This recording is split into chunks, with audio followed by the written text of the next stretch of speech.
This ABC 15 News Update is sponsored by Sanderson Ford, America's best-selling Ford dealership. Hello, I'm Justin Pizzera with your afternoon update from ABC 15 Arizona. Today, people will be showing up in support of the Tempe Entertainment District that's set to go to a vote with residents in May. This comes as the project sparks a showdown between two valley cities. Phoenix is suing Tempe over parts of that plan. ABC 15's Amelia Fabiano has more.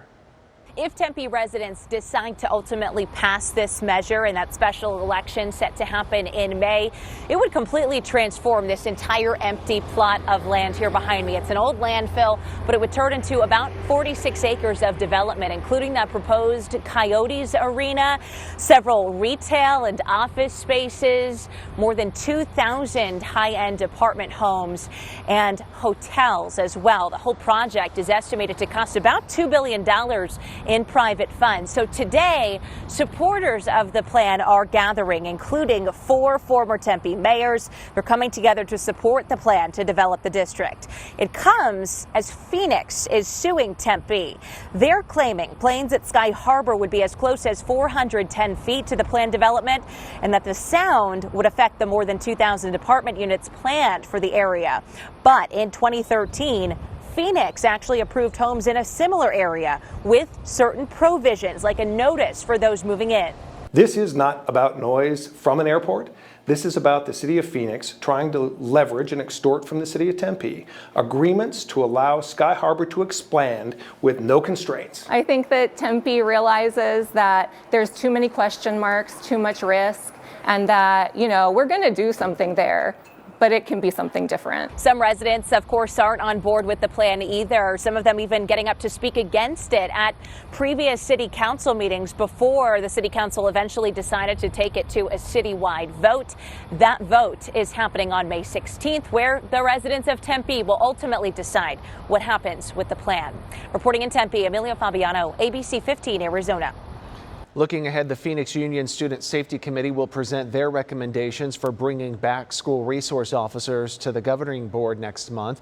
The committee is made up of Phoenix Union parents, students, and staff. They held a 5-hour meeting on Wednesday. Now, first, committee members passed a motion that would create a formal relationship between the Phoenix Police Department and the district. The guidelines in this agreement include officers not participating in school discipline, and the district would be in charge of hiring.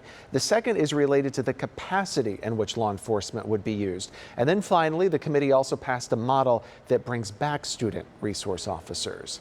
At the state capitol, a bill with bipartisan support is moving through the legislature that would protect people from what some call outrageous overreach. We're talking about guardianship and conservatorship, where a court will assign a person to make decisions for you, including financial and personal decisions.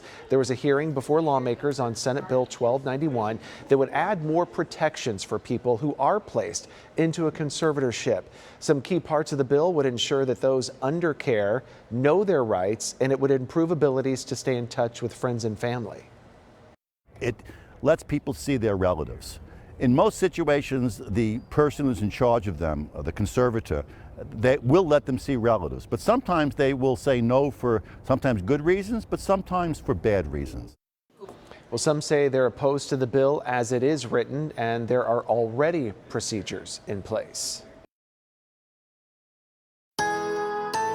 Good morning, everyone. Tracking your most accurate forecast. I'm meteorologist Jorge Torres. We are getting ready for a cooler day in the valley with breezy conditions and even a slight chance for morning showers at about 20%. Starting off mostly cloudy throughout the day, then turning partly cloudy, but those highs only in the mid-60s for the afternoon. And remaining windy across eastern Arizona today, where we have wind advisories where gusts of 50 miles per hour are possible, and high wind warnings in areas around Showdown where gusts of 65 miles per hour cannot be ruled out. That is potentially some damaging wind we'll have to keep a close eye on. Now, as far as the chance of rain in the valley, again, it'll be spotty. Better chance for snow, though, in parts of the high country throughout the day, and then we dry out for Friday and for the weekend, too. Here's your 7-day forecast. In the valley, we'll keep those temperatures in the 60s today, 70s tomorrow. We're back in the 80s by the weekend, then cooler next week as another possible storm moves in. In Flagstaff, 80% chance of snow today, but we're back in the 50s by the weekend. Another shot of cool air and snow returns by Monday through Wednesday of next week. Get another update tonight. Until then, get the latest news, weather, and traffic at abc15.com or by downloading the free ABC 15 mobile app. This ABC 15 News Update is sponsored by Sanderson Ford, America's best-selling Ford dealership.